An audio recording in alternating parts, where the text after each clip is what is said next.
The 2% problem is what was talked about in the election this year, in the whole election cycle.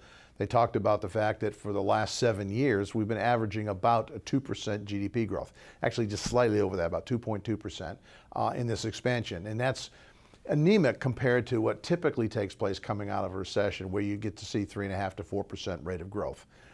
The problem is that there are only two things that lead to economic growth: labor force growth and productivity growth. And it's incredibly simple.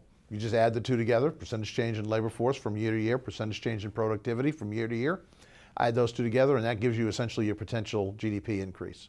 And the problem we've had is that for this entire decade, if you will, since 2010, we have about a 0.2% growth in labor force on average each year, and we've had about a 0.7% growth in productivity, and that adds together to less than 1% growth. And so, until we can start to change the rate of growth in labor force and the rate of growth in productivity, it's going to be very hard for us to achieve anything more than a 2% rate of growth in GDP. In fact, unless something changes significantly in about another 4 or 5 years, 2% is actually going to look pretty good in the rearview mirror, because if we continue with the rate of growth in labor force and productivity that we've seen recently, that's actually going to start to slow down, particularly the labor force side of things actually become negative 5 years from now. That's the first time we start to actually see the group that enters the labor force that replaces the group that's retiring being a little bit smaller. And so the prospect is then that labor force growth rate will actually flatten to zero or become slightly negative. And so that's the really big issue here. And for us to do anything better than 2%, we're going to have to develop policies that ramp up productivity growth greater than 2%. I mean, that's the only source of economic growth going forward, is going to be productivity growth, unless, of course, we change significantly our immigration policy. Well, this is going to come as a great shock to you after the previous question, but 2017 looks like another 2% year. There was talk before this election, back in the summer and spring, of the possibility that 2017 could bring an economic slowdown, particularly in the second half of the year. Right now we're sitting on 89 months of economic expansion, fourth longest expansion in history of the 33 expansions since 1854.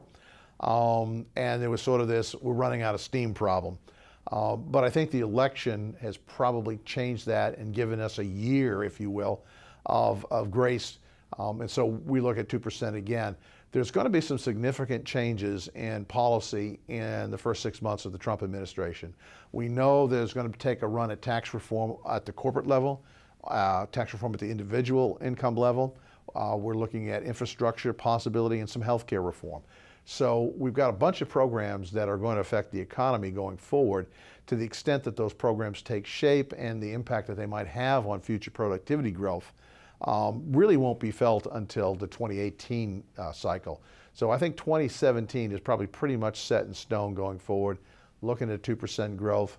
In the state, maybe 89,000, just under 90,000 jobs being created. And at the end of the year, just slightly less than a 5% rate of unemployment, which for this state is pretty close to full employment. So this is, going to be another decent year. I don't think there's anything to worry about.